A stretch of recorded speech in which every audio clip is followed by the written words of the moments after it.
Donc, c'est ça. Donc, c'est ça, c'est un film sur lorsque l'Apocalypse fut écrit. Et il faut comprendre que ça a été écrit quand même pas mal plus tard que les autres livres qui se trouvent dans le Nouveau Testament. Fait que dans le film, et puis c'est selon la tradition aussi, il y a toujours un doute. Les gens reçoivent ce que Jean y a écrit, mais ne sont pas sûrs si ça vient vraiment de Jean parce qu'il est sur l'île de Patmos, puis il ne sait pas s'il est vivant ou pas. Donc, c'est-tu que, parce qu'il y avait des fausses lettres qui se promenaient aussi à l'époque, des gens qui écrivaient des choses au nom d'un apôtre, parce que quand c'était au nom d'un apôtre, il y avait une certaine autorité qui suivait ce qui était écrit. Et c'est ça. Donc, il y avait toute cette dynamique où est-ce que, tu sais, c'est-tu de Jean ou non? Est-ce que c'est du Seigneur ou non? Mais dans les lettres qu'il a envoyées aux églises, eh bien, il y avait toujours cette notion d'être vainqueur, d'être surmonteur, d'être conquérant. Et on le voit, ce principe que Dieu appelle le chrétien et qu'on peut vaincre par Jésus. En Jésus, on va au travers du Nouveau Testament. Et puis, finalement, eh bien des années plus tard, comme on sait aujourd'hui, eh bien, l'Apocalypse a fait partie du canon biblique. On voit que Paul était vainqueur. Il a dit, « Je puis tout par celui qui me fortifie. » Philippiens 4,13. Puis on a vu dans l'Épître aux Philippiens, Paul, par son exemple, eh bien, on peut tirer beaucoup de conseils comment être vainqueur dans la vie. L'Apocalypse, je veux vous lire encore ce matin. Je sais que je ramène les versets, mais c'est des bons versets pour nous, comme tous les autres versets de la Bible. Mais à celui qui vaincra, je donnerai à manger de l'arbre de vie, très bien, qui est dans le paradis de Dieu. Celui qui vaincra n'aura pas à souffrir la seconde mort, très bien, 2:11. Celui qui vaincra, je lui donnerai de la manne cachée, très bien. Et je lui donnerai un caillou blanc, très bien. Et sur ce caillou est écrit un nouveau nom, très bien, Normand. Hey, c'est le fun de faire ça. À celui qui vaincra et qui gardera jusqu'à la fin mes œuvres, je donnerai autorité sur les nations. Très bien, Marielle. Yes. Celui qui vaincra sera revêtu de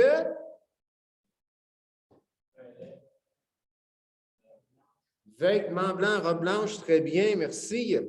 Je n'effacerai point son nom du livre de vie. Je confesserai son nom devant mon Père et devant les anges. Celui qui vaincra, je ferai de lui dans le temple de mon Dieu, une colonne dans le temple de mon Dieu. Il n'en sortira plus, j'écrirai sur lui le nom de mon Dieu et le nom de la ville de mon Dieu, de la nouvelle Jérusalem qui descend du ciel. Celui qui vaincra, je ferai avec moi sur mon trône. Je lui ferai asseoir avec moi sur mon trône, comme moi j'ai vaincu et je me suis assise avec mon Père sur le trône. OK. Heureux celui qui et ceux qui gardent. Entendre, ça dit. Heureux celui qui lit. Yes, celui qui lit et ceux qui entendent les paroles de la prophétie et qui gardent les choses qui sont écrites. 1:3. Heureux dès à présent ceux qui, dans le Seigneur, meurent dans le Seigneur. Oui, dit l'Esprit, afin qu'ils se reposent de leurs travaux, car leurs œuvres les suivent. Voici, je viens comme un voleur. Très bien. Heureux celui qui veille et qui garde ses vêtements. Yes. Afin qu'il ne marche pas nu et qu'on ne voit pas sa honte. Heureux ceux qui sont appelés des noces de l'agneau. Au festin des noces de l'agneau, très bien. Heureux les saints et ceux qui ont part à la première résurrection. La seconde mort n'a point de pouvoir sur eux, mais ils seront sacrificateurs de Dieu et de Christ. Et voici, je viens bientôt. Heureux celui qui garde les paroles de la prophétie de ce livre. Heureux ceux qui lavent leur robe afin d'avoir droit à l'arbre de la vie, et d'entrer par les portes. OK, très bien. Donc, On s'en va dans Jacques ce matin. Jacques nous donne des conseils pratiques, très pratiques. Paul nous donnait un exemple. Quand tu lis l'Épître de Jacques, il n'y a pas vraiment d'exemple en tirer, c'est des conseils. D'ailleurs, l'Épître de Jacques ressemble beaucoup au livre des Proverbes. C'est beaucoup de petits textes et c'est des conseils terre à terre pratiques. C'est-à-dire, fais ceci et voici ce qui va arriver. Donc, c'est vraiment des conseils pratiques. Et je sais que l'Épître de Jacques, s'adresse, il semblerait beaucoup aux riches et le contexte humble versus les orgueilleux, ainsi de suite, mais il y a aussi des principes de base fondamentaux pour chaque chrétien pour qu'on puisse être victorieux, pour qu'on puisse être des surmonteurs. D'ailleurs, il finit dans Jacques 5,19 en disant « Si quelqu'un parmi vous s'est égaré loin de la vérité », donc, c'est tous des conseils pour aider les gens à rester sur le chemin de la vérité. Jacques 5, 19, donc vers la toute fin, l'avant-dernier verset. « Mes frères, si quelqu'un parmi vous s'est égaré loin de la vérité et qu'un autre l'y ramène, qu'il sache que celui qui ramènera un pécheur de la voie où il s'était égaré sauvera une âme de la mort et couvrira une multitude de péchés. » Donc, Jacques donne toutes sortes de conseils pour justement que le chrétien puisse demeurer dans la vérité. Et si quelqu'un s'égare, qu'on puisse lui ramener. Et celui qui le ramène, eh bien, va couvrir, par la grâce de Dieu, sauver une âme de la mort et couvrir une multitude de péchés. Donc, ce matin, on va regarder certaines étapes que Jacques nous donne pour surmonter, pour être vainqueur.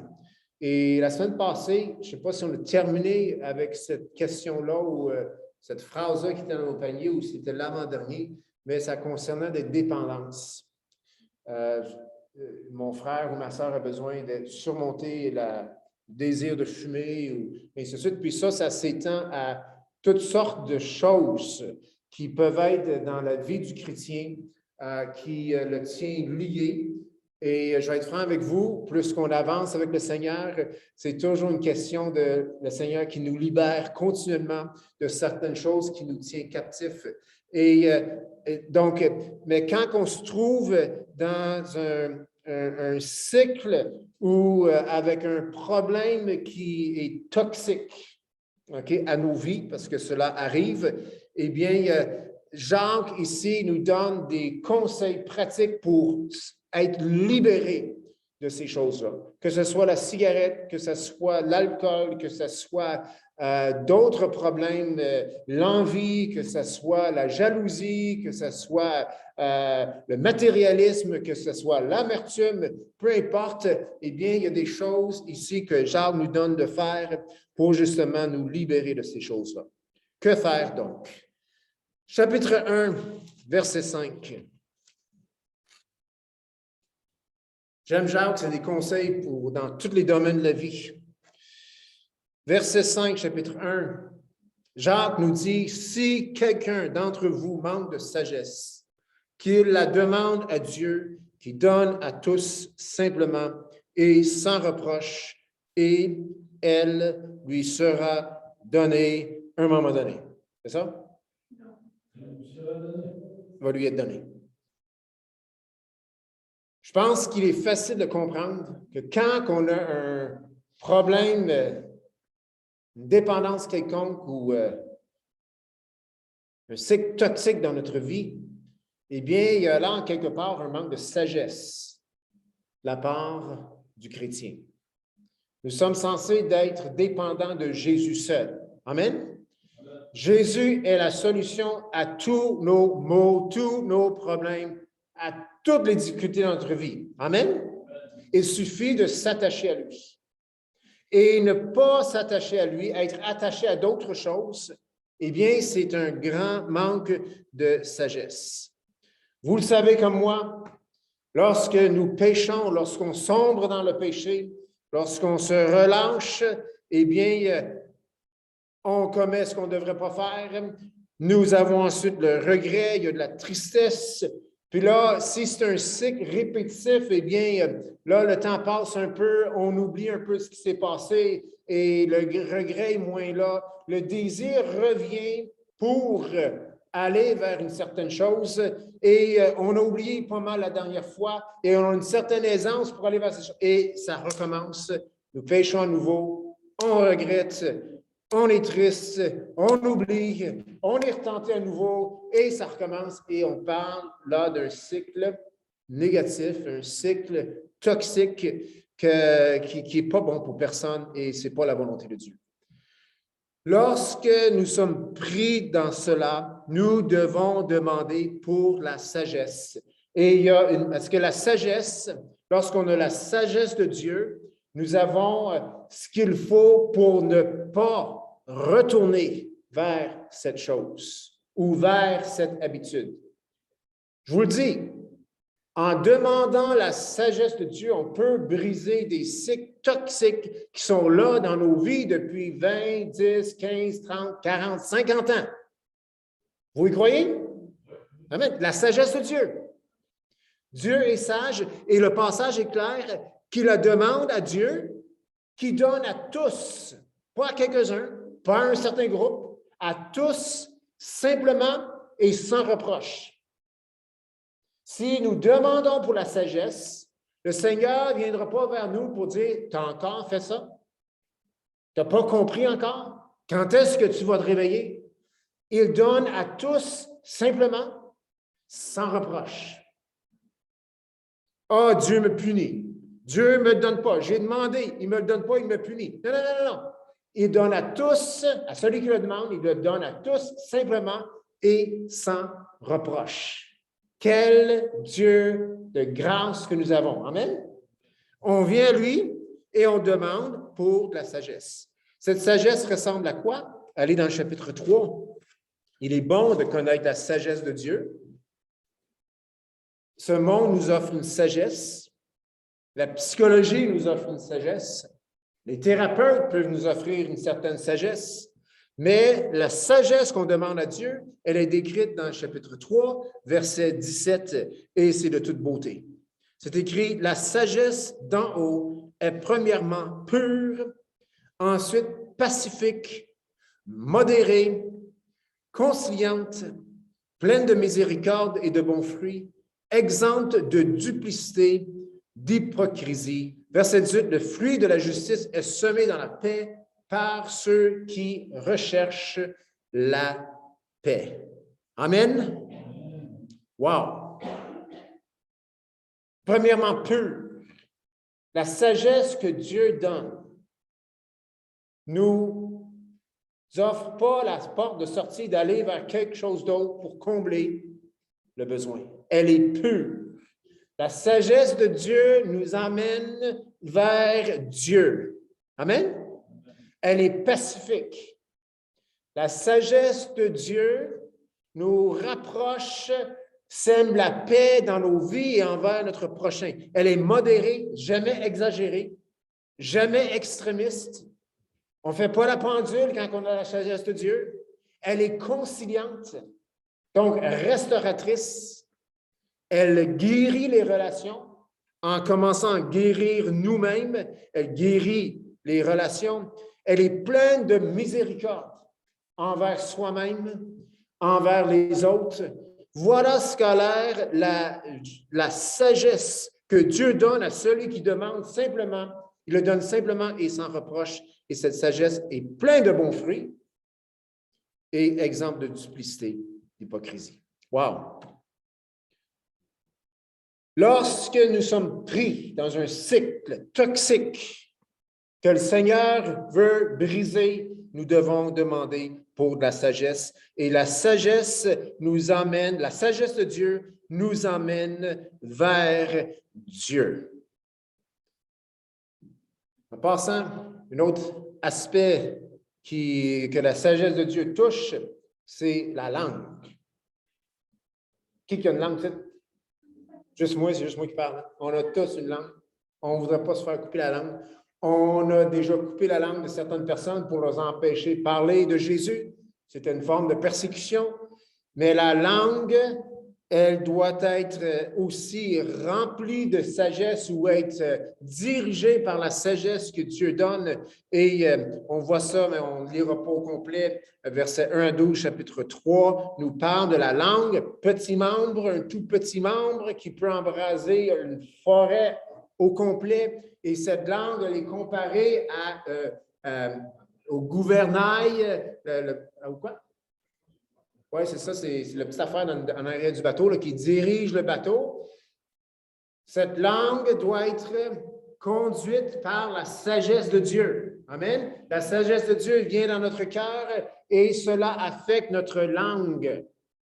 Et notre langue dirige notre vie. Amen. Les paroles, le livre des Proverbes dit que la vie et la mort sont au pouvoir de la langue. La langue doit parler selon la sagesse de Dieu. Donc, si on est pris dans un cycle toxique et qu'on veut que le Seigneur brise cela, eh bien, nous devons demander pour de la sagesse. Et je vous assure, je vous le dis aujourd'hui, si nous demandons pour la sagesse de Dieu, nous allons nous tourner vers Dieu, nous allons nous confier en Dieu, nous allons nous confier en Jésus et cela déroute complètement le cycle qui se répétait continuellement dans notre vie. OK, donc il faut demander pour la sagesse. Il y a une façon de demander pour cette sagesse et on le trouve au verset 6, chapitre 1. C'est écrit « Mais qu'il la demande avec foi ». Donc, celui qui manque de sagesse, qui la demande avec foi sans douter. Répétons ça ensemble. Qu'il la demande avec foi sans douter. Si nous voulons surmonter, si nous voulons être vainqueurs, si nous voulons être des surmonteurs, nous devons demander à Dieu pour la sagesse et la demander sans douter. Combien ici croient que Dieu veut nous donner de la sagesse? C'est-tu difficile de croire ça? Pourquoi Dieu nous le refuserait? La sagesse de Dieu, qui est bonne, pacifique, modérée, conciliante, sème la paix, nous amène vers Dieu. Pourquoi est-ce que Dieu nous refuserait de la sagesse? D'ailleurs, c'est écrit quelques versets plus loin, au verset 17, « Toute grâce excellente et tout don parfait descendant du Père des Lumières, chez lequel il n'y a ni changement, ni ombre de variation. Le Seigneur veut nous donner de la sagesse. » Donc, nous pouvons le demander avec foi parce que Dieu veut nous le donner. Amen? Si on demande pour la sagesse en doutant, on n'aura pas cette sagesse. Et voici ce que va avoir de l'air notre vie. C'est écrit très bien. Celui qui doute est semblable au flot de la mer, agité par le vent, poussé de côté et d'autre. Qu'un tel homme ne s'imagine pas qu'il recevra quelque chose du Seigneur, c'est un homme irrésolu, inconstant dans toutes ses voies. Donc, cette foi implique une résolution. C'est là que se livre le combat dans le cœur du chrétien. Quand nous péchons, on regrette, on est triste, le temps passe, on l'oublie, la tentation revient, le désir revient d'aller vers cette chose, vers cette faiblesse, vers ce péché.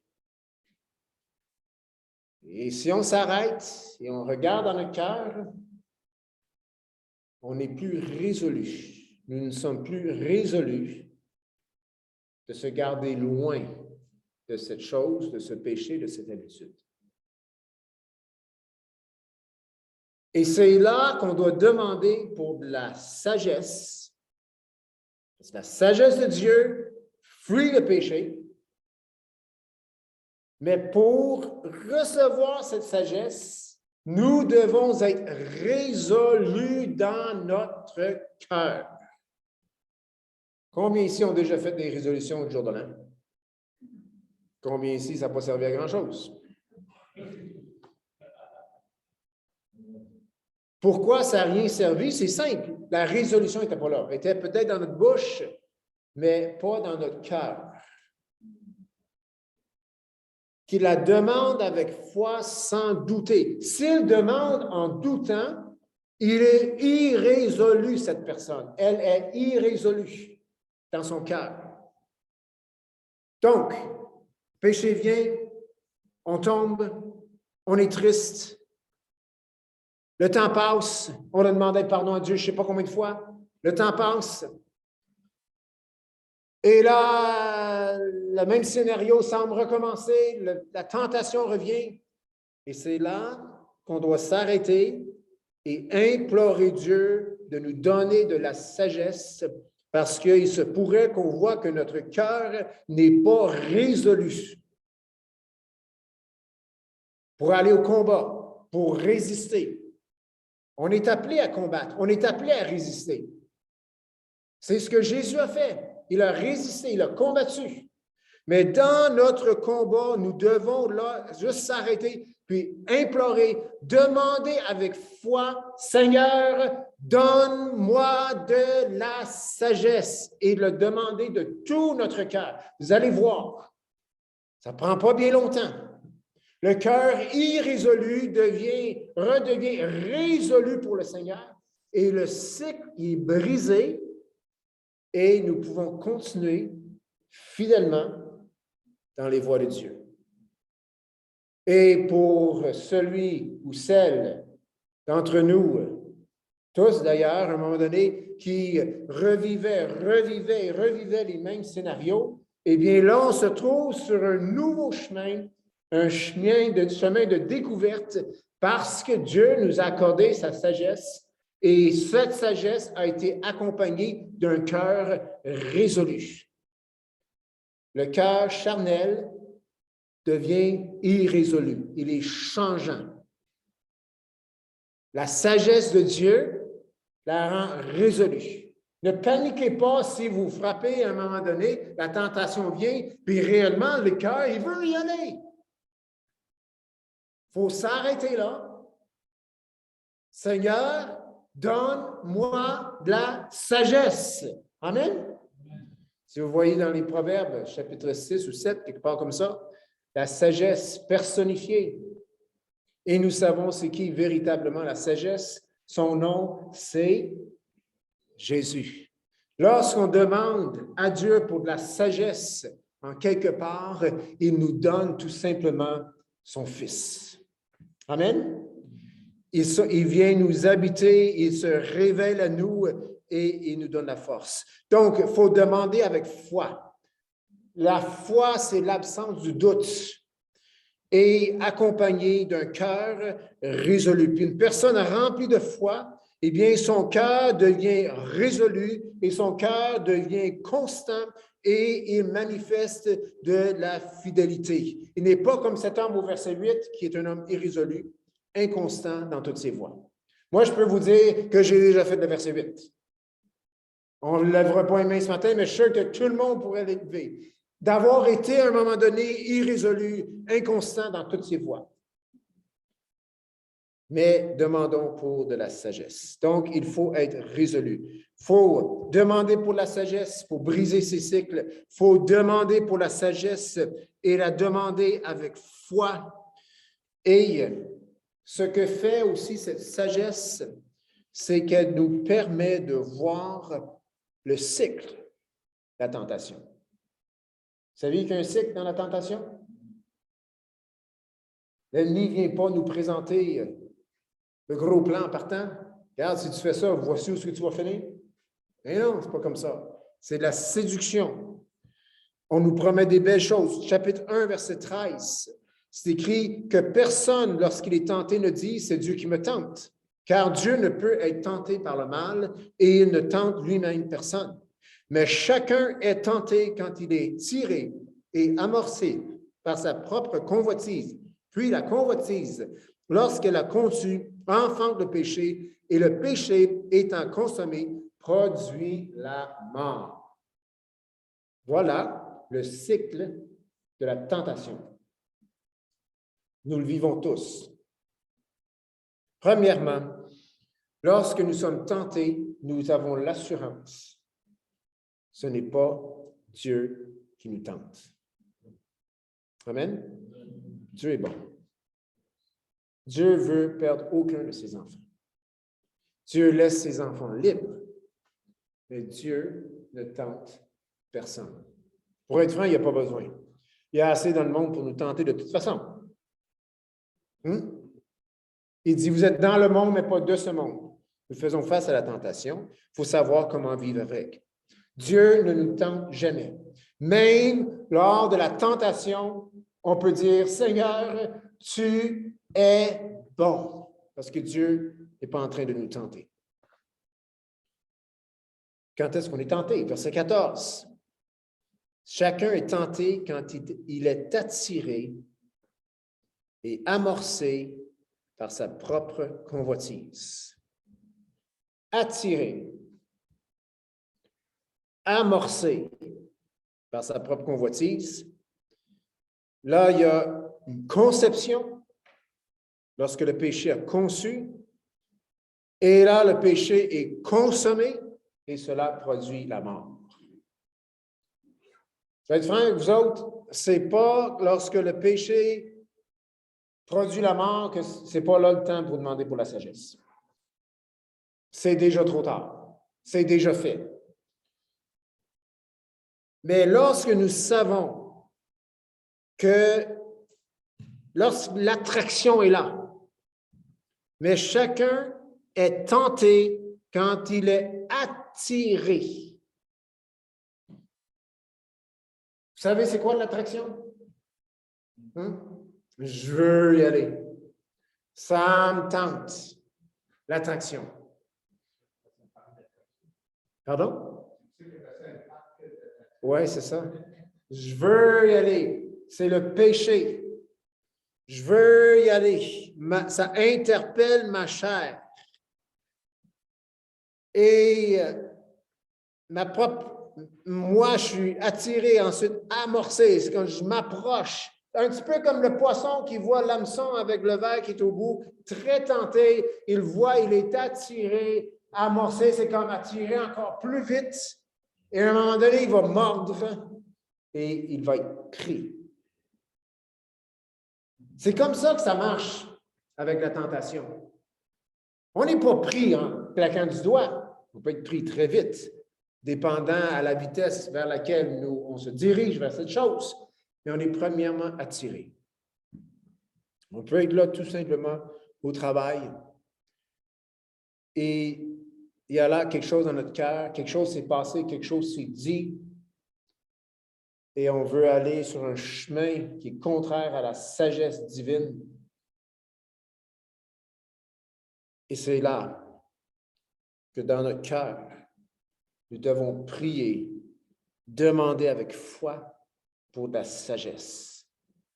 Nous ne voulons pas entamer le chemin de la tentation parce que nous ne voulons pas concevoir ni enfanter le péché et nous ne voulons pas produire la mort, nous voulons produire la vie. Amen? On veut produire la vie partout autour de nous.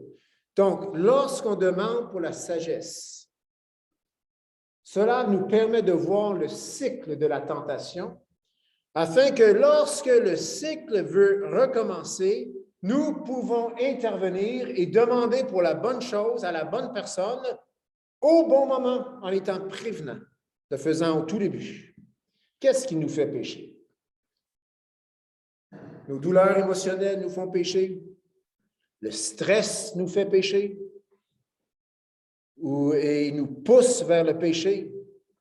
Un chrétien qui est bien dans sa peau, eh bien, il y a beaucoup moins tendance d'aller vers le péché. Il est tout simplement bien. Et c'est à cela que le Seigneur nous appelle. Nous avons le Seigneur qui guérit nos cœurs, qui guérit nos pensées, qui guérit notre être, corps, âme, esprit. Donc, il a moyen d'être bien dans sa peau, mais on sait ce qui nous amène vers le péché, c'est toujours quelque chose qui se passe à l'intérieur, une douleur émotive, le stress de l'extérieur qui nous affecte de l'intérieur. Et là, on veut combler ce qui est là. Et le seul qui peut vraiment le combler, c'est la sagesse de Dieu qui le dit, c'est Jésus-Christ lui-même. On a tendance d'aller vers d'autres choses. Mais lorsque nous avons cette sagesse, nous pouvons voir le cycle et par la sagesse, en voyant par la sagesse de Dieu, eh bien, nous pouvons intervenir par la foi. Et là où il faut intervenir, c'est lorsqu'il y a l'attraction. C'est là, au tout début, c'est là qu'il faut intervenir. Allez dans Jacques, chapitre 4, versets 7 à 9. Une pratique, c'est un mode de vie ici. Chapitre 4, versets 7 à 9. Parce que là, je dis, bien, il faut demander pour la sagesse de Dieu lorsque l'attraction est là. Soyons encore plus sages, soyons encore plus intelligents. Avant même qu'il y ait l'attraction, faisons quelque chose qui va nous aider d'être forts lorsque l'attraction sera là. Au verset 7, chapitre 4, « Soumettez-vous donc à Dieu, résistez au diable et il fuira loin de vous. Menons une vie soumise à Dieu. » Amen. Deuxièmement, au chapitre verset suivant, « Approchez-vous de Dieu et il s'approchera de vous. » Nous le disons toujours. Nous ne le pratiquons pas assez. Nous approcher de Dieu à chaque jour, voire même à chaque instant. Amen. Je ne parle pas ici de faire des prières religieusement. Je ne parle pas ici de se trouver une certaine consolation d'avoir dit mes prières le matin ou dire mes prières ou prendre un temps de prière avant de me coucher. C'est de s'approcher de Dieu. C'est d'avoir un mode de vie qui nous approche de Dieu. C'est de découvrir Jésus dans toutes nos circonstances.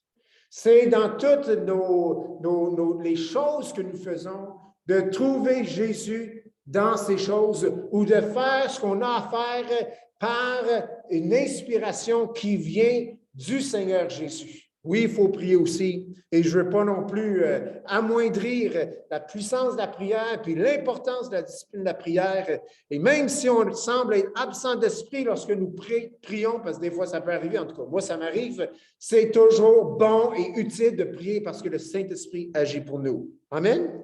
Mais menons une vie qui en est une qui s'approche continuellement de Dieu. Nettoyez vos mains, pécheurs. Ça, c'est les choses que nous faisons. Avant d'être attirés, avant de devoir implorer Dieu, Seigneur, donne-moi de la sagesse. Eh bien, purifions nos mains. Regardons ce que nous faisons. Est-ce que nous participons au péché? Est-ce que nous participons aux œuvres du diable? Purifiez, nettoyez vos mains, dit Jacques. Plus loin, purifiez vos cœurs. Homme, encore le mot revient, irrésolu. Un cœur pur, c'est un cœur résolu. Lorsque nous demandons la sagesse de Dieu, c'est une sagesse qui est pure, qui est pacifique, qui est conciliante. Elle crée, elle purifie le cœur et cela nous donne un cœur résolu, déterminé, convaincu, engagé à suivre le Seigneur. Amen.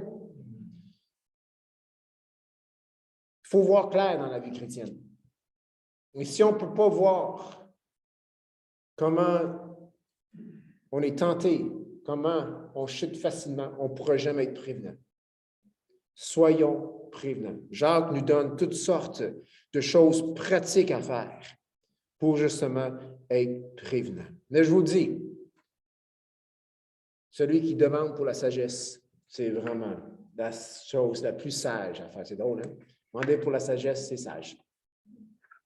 C'est un petit peu comme la patience. Seigneur, je suis impatient, donne-moi de la patience. Oui, c'est parce que tu demandes pour ce que tu n'as pas. C'est exactement ça. Tu demandes pour ce que tu n'as pas. Quand on demande pour la sagesse, c'est parce qu'on ne l'a pas. Mais c'est une bonne chose, c'est très sage de demander pour la sagesse. Et en terminant, gardons toujours en tout temps nos yeux, notre pensée. Rappelons-nous de la récompense. Verset 12, chapitre 1. Heureux l'homme qui supporte patiemment la tentation, car après avoir été éprouvé, il recevra la couronne de vie que le Seigneur a promise à ceux qui l'aiment. À ceux qui l'aiment, c'est-à-dire aux chrétiens qui l'aiment. Lorsque nous persévérons dans la tentation, lorsque nous demandons pour la sagesse et miraculeusement, Dieu va nous sortir de cela parce qu'il va toucher le cœur, il accorde la sagesse, eh bien, il accorde couronne de vie. OK, on peut parler ici dans l'éternité. Parlons pour aujourd'hui. Dieu veut des chrétiens remplis de vie. Amen? Remplis de vitalité, remplis d'énergie pour lui. Lorsque nous surmontons, lorsque nous sommes vainqueurs, lorsque nous sommes victorieux, nous manifestons de la vie. Et je vous le dis, lorsque nous chutons, nous tombons, et là on se reprend et nous voyons que, oh, la tentation revient et nous demandons pour la sagesse et par la grâce de Dieu, par la sagesse que Dieu nous donne, nous surmontons cette difficulté, nous surmontons cette montagne. Eh bien, chers amis, Dieu nous déverse une autre portion de sa vie dans nos vies et dans nos corps, dans notre esprit, dans notre âme, et nous ne sommes plus la même personne. Amen. Et les gens vont regarder et dire, toi, tu as la vie. Et c'est la vie de Jésus, couronne de la vie. Les promesses de Dieu ne sont pas juste pour l'éternité, sont pour ici-bas. Et je ne sais pas si vous avez compris comme moi en regardant l'Apocalypse, le but de Dieu, ce n'est pas de nous faire vivre au ciel, c'est de nous faire vivre sur la terre. Amen. Selon son plan merveilleux. Et oui, pour l'éternité. La Nouvelle Jérusalem, elle s'en vient sur la terre. Nous sommes censés régner avec Christ sur la terre. Donc, on est tous bien de nous habituer à cette très belle terre. Amen. Couronne de vie. Lorsque nous demandons pour la sagesse, Dieu nous donne cette sagesse sans reproche, autant qu'on en a besoin. Et on en a toujours besoin. Donc, chers frères et sœurs, si je peux vous conseiller une chose à faire, je ne vous conseille pas une résolution, non. Soyons d'un cœur résolu. Et Dieu donne un cœur résolu à celui qui demande pour la sagesse avec foi. Amen. Pour quelques instants, on va juste se lever. On va tout simplement ce matin demander pour la sagesse.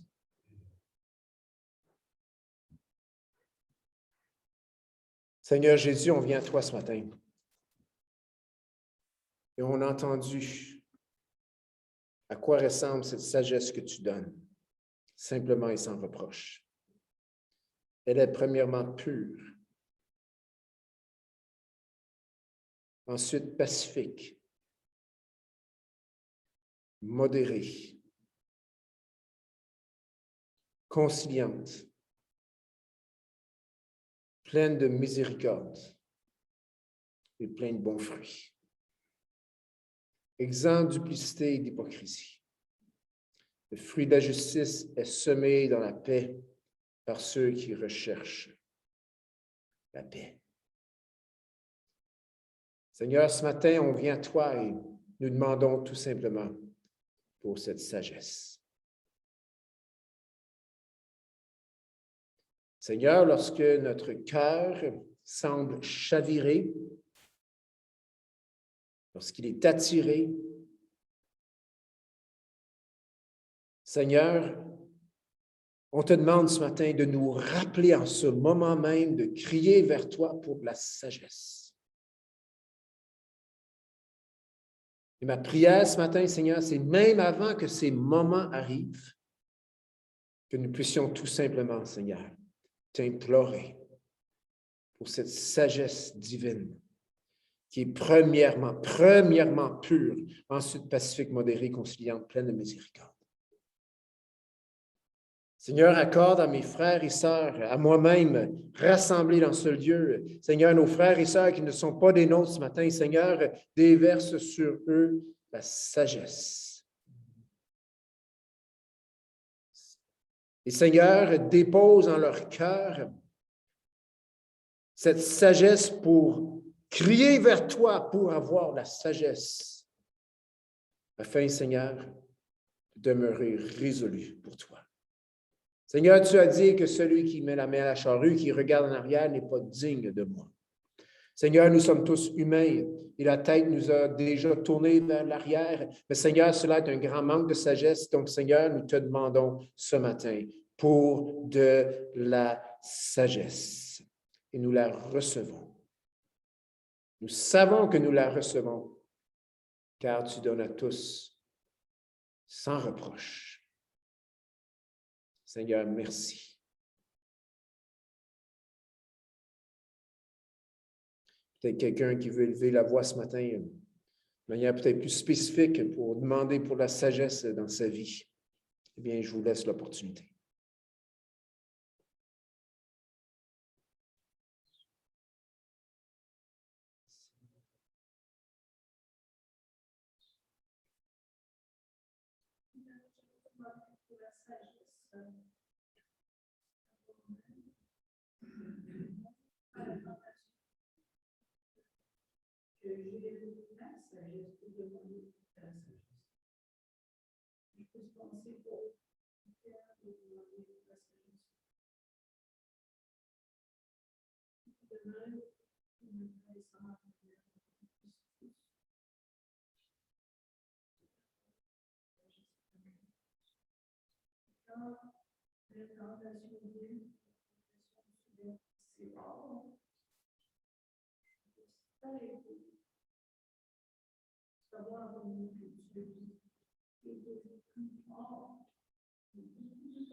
Amen. Quelqu'un d'autre?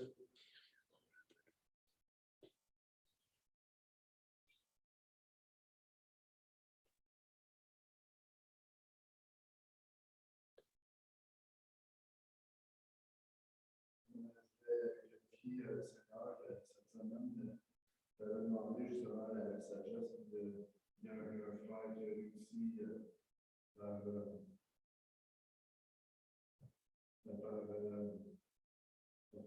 Seigneur, j'ai compris qu'est-ce que c'était la sagesse.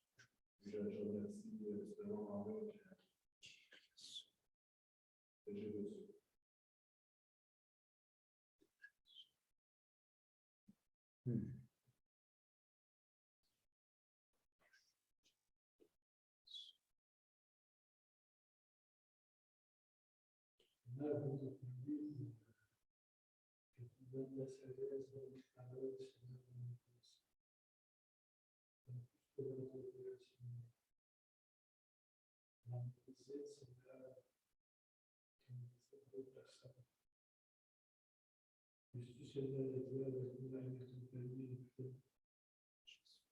Merci Seigneur pour ce. Amen.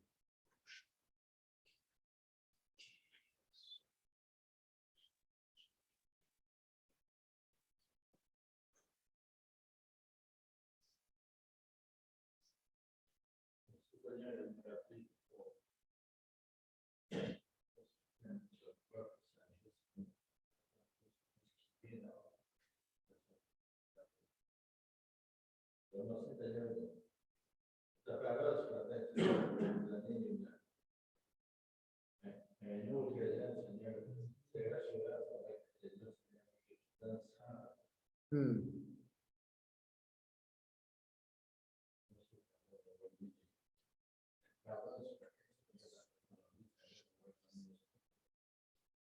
On a tellement besoin, Seigneur.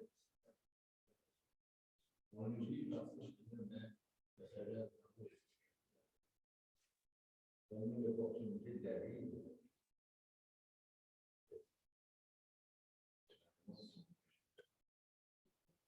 Amen.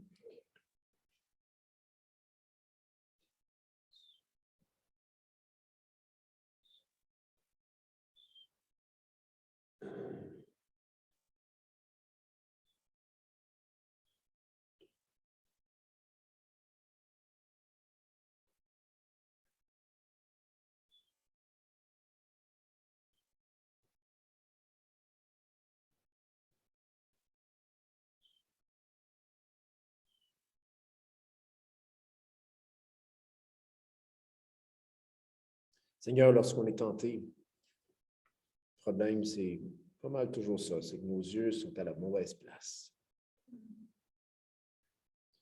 Seigneur, même dans nos prières, nos yeux sont sur l'endroit où on ne devrait pas aller, au lieu d'être sur celui qui nous aime et qui a donné sa vie pour nous. Seigneur, lorsque nous demandons donc pour la sagesse, lorsque tu déverses ta sagesse en nous, nos yeux se tournent vers toi. Et toute la donne change, Seigneur. C'est là où on veut venir ce matin, Seigneur. C'est que dans les moments qui nous semblent difficiles, que nos yeux soudainement se tournent vers toi parce qu'on a crié, on a demandé avec foi pour la sagesse. Et nos yeux se tournent vers celui qui est éternellement sage, Seigneur Jésus, notre Seigneur et notre Sauveur, l'amant de nos âmes. Seigneur, c'est sur toi qu'on garde nos yeux. Seigneur, merci de donner à tous simplement et sans reproche cette sagesse lorsqu'il la demande. Seigneur, on veut aussi, il y avait plusieurs requêtes ou choses mises dans les paniers la semaine passée.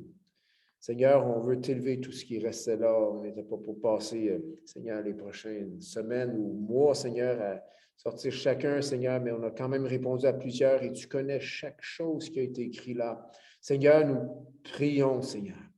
Seigneur, que nous puissions, pas en l'an 2022, Seigneur, mais à partir de ce moment même, Seigneur, surmonter, Seigneur, ces choses, Seigneur, qui font tout simplement pas du bien dans nos vies, Seigneur, et dans notre marche avec toi, Seigneur, que nous puissions les surmonter, Seigneur, que ce soit l'orgueil, que ce soit, Seigneur, l'amour de l'argent ou, Seigneur, que ce soit n'importe quelle dépendance quelconque, Seigneur, Seigneur, que ça, peu importe ce que c'est, Seigneur, tu connais ces choses qui ont été écrites sur ces feuilles qui provenaient de circonstances réelles, choses vécues dans la vie de frères et sœurs. Seigneur, nous prions que tu puisses, Seigneur, accorder à chacun, par ta grâce et avec ta sagesse, Seigneur, surmonter ces choses afin d'être vainqueurs.